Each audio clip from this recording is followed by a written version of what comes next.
Chapitre 6. Force et mouvement, exercice. Exercice numéro 1. Représenter le diagramme objet-interaction, représenter les forces correspondantes et donner leurs caractéristiques dans les situations suivantes. Tout d'abord, le lustre.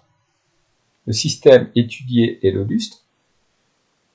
Quels sont les objets en interaction avec le lustre? Commençons par les actions à distance. Le lustre a une masse.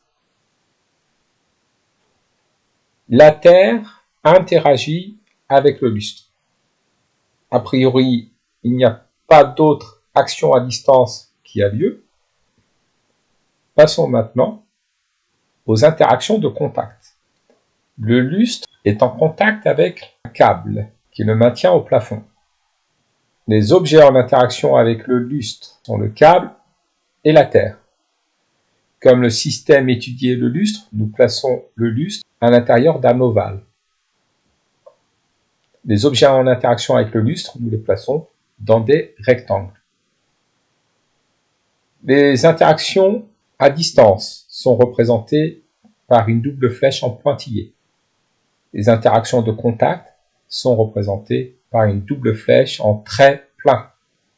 La Terre agit sur le lustre. Le lustre est donc soumis à son poids P. Le câble interagit avec le lustre. Le lustre est donc soumis à la tension du câble T majuscule. Le lustre est soumis à son poids P ainsi qu'à la tension T exercée par le câble. Passons aux caractéristiques de ces forces. Le point d'application du poids est le centre de gravité du lustre. La direction du poids est la verticale du lieu où se trouve le lustre. Le sens est vers le bas. La Terre a tendance à faire tomber le lustre. La valeur du poids est donnée par la formule masse du lustre multipliée par l'intensité du champ de pesanteur terrestre, petit g. Pour représenter le poids, nous allons le représenter au centre de gravité du lustre, vertical vers le bas, avec par exemple une longueur sur le dessin de 4 cm. Passons aux caractéristiques de la tension exercée par le câble. Le point d'application de la tension exercée par le câble est le point d'attache entre le câble et le lustre. La direction de la tension est celle du câble, donc ici verticale. Le câble empêche le lustre de tomber, donc le sens de la tension va du lustre vers le câble, vers le haut ici. La valeur de la tension du câble n'est pas connue, mais comme dans le référentiel terrestre, le lustre est immobile, d'après la réciproque du principe d'inertie, il est soumis à des forces qui se compensent. Donc, le vecteur poids plus le vecteur tension est égal au vecteur nul. Le vecteur tension est égal à l'opposé du poids. Donc, le vecteur tension a la même valeur que le poids. Pour représenter le vecteur tension, nous allons représenter au point d'attache entre le câble et le lustre, vertical vers le haut, et nous lui donnons sur le dessin la même longueur que le vecteur P, puisque les deux forces se compensent. Passons maintenant à cette situation et étudions le ballon.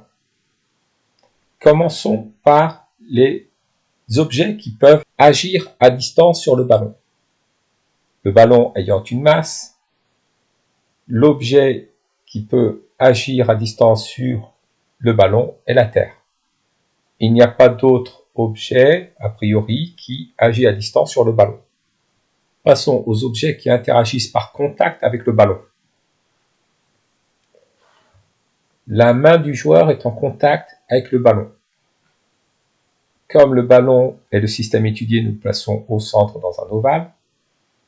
Les objets qui sont en interaction avec le ballon sont la main du joueur et la Terre. La Terre exerce une action à distance, donc on met une double flèche en pointillé. La main exerce une action de contact, on met une double flèche en trait plein. Le ballon est donc soumis de la part de la Terre à son poids, et il est également soumis à l'action mécanique exercée par la main sur le ballon. Les caractéristiques du poids du ballon sont les mêmes que précédemment. Le point d'application est le centre de gravité du ballon. La direction du poids est verticale, le sens vers le bas, et la valeur du poids est donnée par la formule m fois g, masse du ballon fois l'intensité du champ de pesanteur terrestre. On le représente sans souci d'échelle au centre du ballon, vertical vers le bas. Passons aux caractéristiques de la force exercée par la main sur le ballon. La force exercée par la main sur le ballon s'applique sur la surface de contact entre la main et le ballon. La direction de cette force sera celle du lancer. Le sens de la force exercée par la main sur le ballon va de la main du joueur vers le ballon, donc vers la gauche, et la valeur n'est pas connue. Passons à une autre situation. Nous avons un livre vert posé sur le bureau bleu. Le système étudié est le livre. Pour faire le diagramme objet-interaction, considérons les objets à distance qui peuvent interagir avec le livre ayant une masse, l'objet à distance qui interagit avec lui est la Terre. Passons aux actions mécaniques de contact. L'objet en contact avec le livre est le bureau. Le livre est donc soumis à son poids P ainsi qu'à la réaction R du bureau. Les caractéristiques du poids sont les mêmes que précédemment. Le point d'application est le centre de gravité du livre, la direction verticale, le sens vers le bas, et la valeur du poids est donnée par la formule masse du livre multipliée par l'intensité de pesanteur terrestre petit g. Passons aux caractéristiques de la réaction du bureau. Le point d'application de la réaction est le centre de la surface de contact entre le livre et le bureau. La direction de la réaction est perpendiculaire au support, donc perpendiculaire à la surface de contact livre-bureau. Ici, elle sera donc verticale. Le bureau empêchant le livre de tomber, la réaction du support est orientée vers le haut. La valeur de R peut se déduire du fait que dans le référentiel terrestre, le livre est immobile. Donc, d'après la réciproque du principe d'inertie, le livre est soumis à des forces qui se compensent. La réaction du support est donc égale à l'opposé du poids.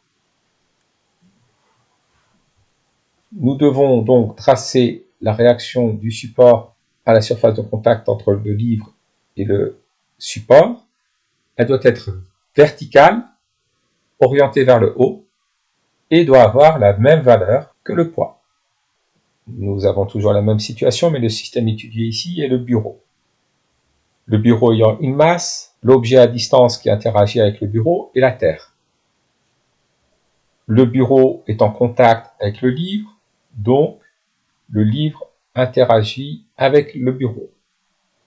Mais le bureau est également en contact avec le sol. Les objets qui exercent des interactions de contact avec le bureau sont le livre et le sol sur lequel le bureau est posé. Il faut bien distinguer le sol de la Terre. La Terre attire le bureau vers elle. Le sol, lui, empêche le bureau de tomber. Le sol exerce une action de contact sur le bureau, alors que la Terre exerce une action à distance sur le bureau.